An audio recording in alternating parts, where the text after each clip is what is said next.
నమస్తేనుల్లా welcome to MR media Telangana. This is Rekha. అధికార కాంగ్రెస్ పార్టీకి దెబ్బ మీద దెబ్బ తలుగుతా ఉన్నది.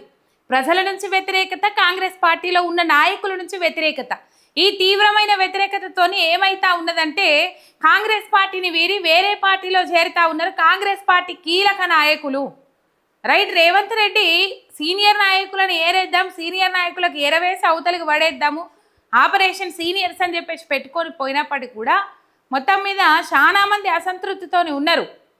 ఇప్పుడు ఏమంటారు, కడుపు వలిగితే కాళ్ళ మీద పడుతుంది అన్నట్టు మొత్తం మీద పాపం వాళ్ళు కుత ఉడుకుతా ఉన్నారు లోపల. ఏం చేయాలనో అర్థమైతలేదు.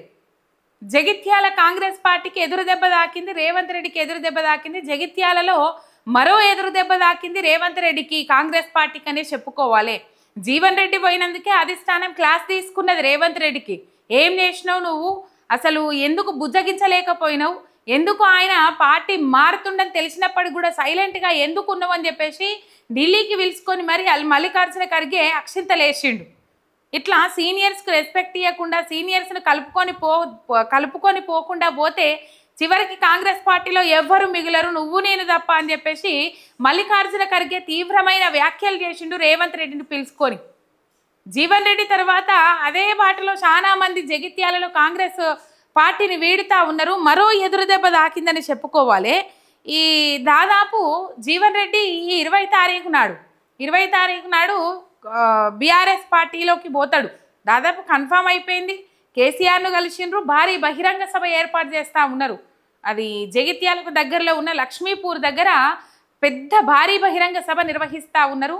ఆ సభలోనే జీవన్ రెడ్డి బీఆర్ఎస్ పార్టీలో జాయిన్ అవుతారు. కేసీఆర్ కూడా ఆ సభకు అటెండ్ అవుతారు. ఆ సభలో అటెండ్ అయ్యి చాలా అంశాలు మాట్లాడతారు. కాంగ్రెస్ పార్టీ విధానాలను ఎండగట్టుకుంటా ముందడికి పోతారు.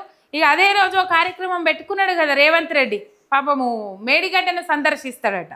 మరి మేడిగడ్డ మీద ఎటువంటి దురుద్దేశం లేదు అని చెప్పేసి చెప్పుకుంటారు కదా. మరి ఎటువంటి దురుద్దేశం లేనోళ్ళు ఇటు కేసీఆర్ సభ పెడతాడు అని అనంగానే కేసీఆర్ మీద ఎటువంటి కోపం లేనోళ్ళు, ఆయన మేడిగడ్డ మీద ఎటువంటి కోపం లేనోళ్ళు కేసీఆర్ సభ పెడతారనగానే కేసీఆర్ సభ ఎక్కడ హైలైట్ అవుతుందో అని చెప్పేసి వీళ్ళు మేడిగడ్డ సందర్శిస్తారట. వాస్తవానికి చెప్పాలంటే గతంలో మనం చూసినట్లయితే ఒక సైడ్ రేవంత్ రెడ్డి సభ, ఒక సైడ్ కేసీఆర్ సభ నిర్వహిస్తున్నప్పుడు కేసీఆర్ సభను ఎంతమంది వీక్షించిండ్రు, రేవంత్ రెడ్డి సభను ఎంతమంది వీక్షించిండ్రు అని చెప్పేసి మనము ఆ వ్యూస్ చూసినాము. సోషల్ మీడియా వేదికగా పలు తెలుగు ఛానళ్ళు ఇన్ని వ్యూస్ వచ్చినాయి, అన్ని వ్యూస్ వచ్చినాయి అని చెప్పేసి బయట పెట్టిండ్రు. ఇక్కడ సోషల్ మీడియాలో చూసేవాళ్ళు ఎంతమంది ఉంటే కేసీఆర్ సభ కోసం ఎదురు చూసేవాళ్ళు ఎంతమంది ఉంటారు. రైట్, వాళ్ళు మేడిగడ్డ పోతారట. సరే, అది పక్కకు పెడితే జగిత్యాల జిల్లా కొడిమ్యాల మండలంలో కాంగ్రెస్ పార్టీకి మరో ఎదురు దెబ్బ దాకింది. కాంగ్రెస్ పార్టీకి రాజీనామా చేసిన మాజీ జెడ్పీటీసీ పిడుగు ప్రభాకర్ రెడ్డి సహా కీలక కాంగ్రెస్ నాయకులు, పలువురు మాజీ సర్పంచులు, మాజీ ఎంపీటీసీలు, వార్డు సభ్యులు రాజీనామా చేసిండ్రు. సొప్పదండి కాంగ్రెస్ ఎమ్మెల్యే మేడిపల్లి సత్యం వైఖరి ఏదైతే ఉన్నదో దానికి నిరసనగా రాజీనామా చేసిండ్రు. ఎమ్మెల్యే మేడిపల్లి సత్యం గెలుపుకై సాయశక్తులా కృషి చేసినాము. కొడిమ్యాల మండలానికి ఇచ్చిన ఏ ఒక్క హామీ కూడా ఎమ్మెల్యే నెరవేర్చలేదు. సీఎంఆర్ఎఫ్ చెక్కుల పంపిణీలో ఎమ్మెల్యే అనుచరులు స్కామ్కు పాల్పడతా ఉన్నారు. అన్ని తెలిసిన ఎమ్మెల్యే సత్యం ఆయన అనుచరులకే వంతవాడుతూ ఉన్నారు. పూడూరు ఖాదీ బోర్డు ల్యాండ్ ఏమైందో ఎమ్మెల్యే సత్యం చెప్పాలంటూ నిలదీసిండ్రు కాంగ్రెస్ పార్టీ నాయకులు. ఇక్కడ మనకు కనబడతా ఉన్నది మొత్తం మీద కాంగ్రెస్ పార్టీ నాయకుల విధానాలకు నిరసన వ్యక్తం చేసుకుంటా, మీ గెలుపు కోసం మేము పనిచేసినాం, మీ గెలుపు కోసం మేము పోరాటం చేసినాము, మీ గెలుపు కోసం కాళ్ళకు బలపాలు కట్టుకొని తిరిగినాము, అయినప్పటికీ కూడా మమ్మల్ని పట్టించుకుంటలేరు. మేడిపల్లి సత్యము ఏం చేస్తాడటండి, సీఎంఆర్ఎఫ్ ఆఖరికి సీఎం రిలీఫ్ ఫండ్ ఏదైతే ఉంటుందో దాన్ని కూడా వదులుతలేరు ఈ కాంగ్రెస్ నాయకులు. అంటే మీరు అర్థం చేసుకోండి. అట్లనే లాకప్ డెత్ అయ్యిండు కదా పాపం రాజేష్ అనే వ్యక్తి. బాధ అనిపిస్తుంది ఇట్లాంటి ముచ్చట్లు చూసినప్పుడు. కంప్లైంట్ చేసిన వ్యక్తిని అరెస్ట్ చేసిండ్రు, ఎవరి మీద అయితే కంప్లైంట్ చేసిండ్రో వాళ్ళని వదిలిపెట్టిండ్రు.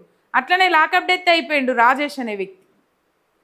రైట్, మొత్తం మీద ఈ సీఎంఆర్ఎఫ్ చెక్కులు ఏవైతే ఉన్నాయో వాటిని కూడా విడిచిపెడతలేరు. అందులో అక్రమాలు జరుగుతూ ఉన్నాయి, అవినీతికి పాల్పడుతూ ఉన్నారు, స్కాములు చేస్తూ ఉన్నారు.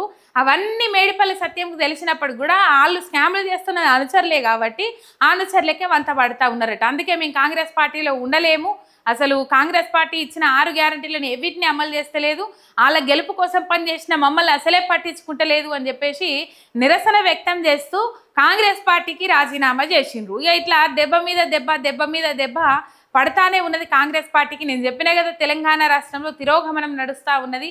అన్ని రాష్ట్రాలలో లేకపోతే తెలంగాణ చరిత్రలో ఇప్పటివరకు ఉన్న లెక్కలు తీసుకున్నట్లయితే అధికార పార్టీలో జాయినింగ్స్ ఉండే కానీ ప్రతిపక్ష పార్టీలో జాయినింగ్స్ లేవు.